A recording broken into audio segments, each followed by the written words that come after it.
So, ma'am, you are working for the prison reform since last 10-15 years in West Bengal and changing lives of convicts through dance and music. You are well known. The jail authority and even the prisoners. I have met some of the prisoners and who take you as a mother as well. Yes. So, how did this idea came up to you for the prison reform? I had no idea. I had no plans. Everything happened. I think it was a calling of the mother and Sri Aurobindo. I was invited on the International Women's Day in 2007 by the former IG, Mr. B.D. Sharma, who was a great, great support all through. And I went without thinking anything. The girls wanted to learn dance. I agreed because, like everybody else, I was also curious to know about their life inside. When I was coming out, I noticed the boys. You see, earlier, just 2007, 2008, the women had their own correctional home, Alipore Women's Correctional Okay. Home. But before that, there was a female ward Okay.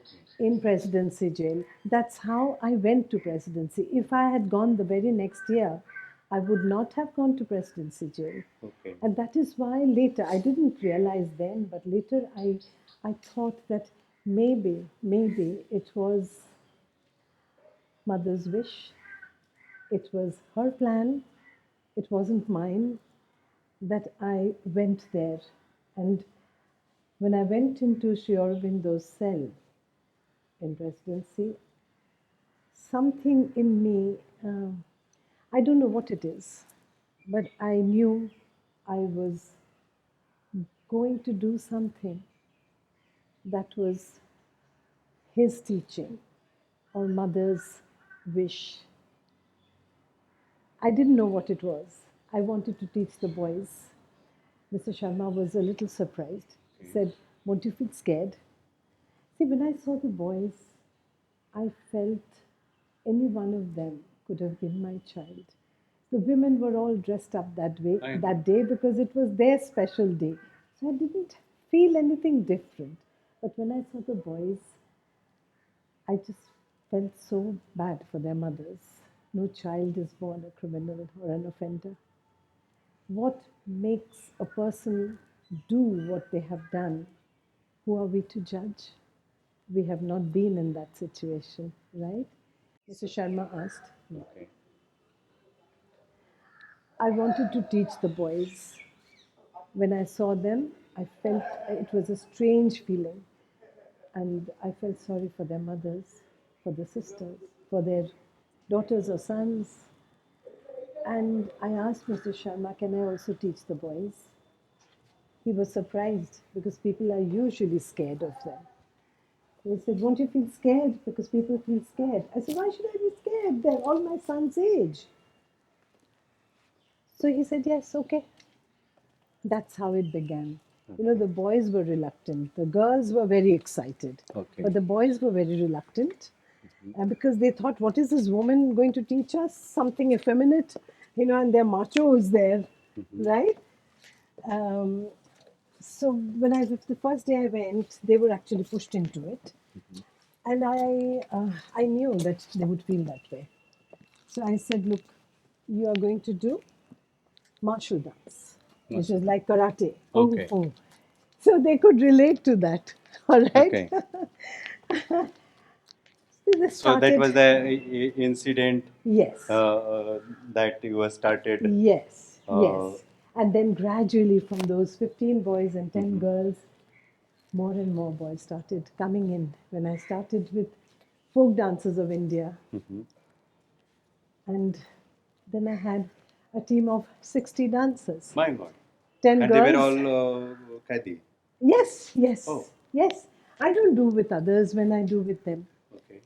Now, slowly, I've started bringing one or two of my students, the girls, who do with the girls, because I want them to feel integrated and not isolated. Not isolated.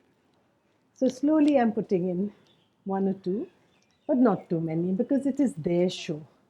When they perform, it's them, and I want to highlight them. See, they also felt, I also felt that just as they were being punished for the wrong they have done, they were also being appreciated. Everywhere they went, they got standing ovation. So when they were doing something good, the people were accepting and appreciating them as artists. And you know, when you do good, you feel good. And secondly, um, they had lost everything: self respect, their dignity, trust, faith, love. Nobody loves them. When they got it back, even in a small degree, they never wanted to lose it again. So I have so much trust and faith in them. And about more than 200 have been released from the time I started. And you know, they call it the dialysis machine. Says all the bad blood comes and it gets purified, and they. Purified and So, what are the messages you want to give to the prisoners? And what is your last thought about the convicts? I yeah, and think what everybody deserves a chance to correct themselves, and we have to facilitate that. And once they are corrected, they should be given that second chance, not a third maybe, but that second chance by the society, by the authorities. Then only we can call it a correctional home where you are there. Just being confined is punishment. We have learned during the pandemic, during the lockdown, how it feels, yes, right? yes, yes. And they are there year after year after year after year. That itself is a huge punishment. And they have already been judged and punished. Do we need to punish them more? Don't you think that we need to correct them? We need to give them that chance, make them feel that they're human beings, treat them as normal human beings. And I think they will always, always, I mean, there could be exceptions, they will always respect that. And I trust them a lot more than many people outside. So thank you so much for giving the beautiful message to But the it's all mother's listeners. work I've done. And It's not me. That is why of all the jails of West Bengal, why did I go into presidency jail? And whatever I have done, it was totally unplanned. The plans were all made by the mother.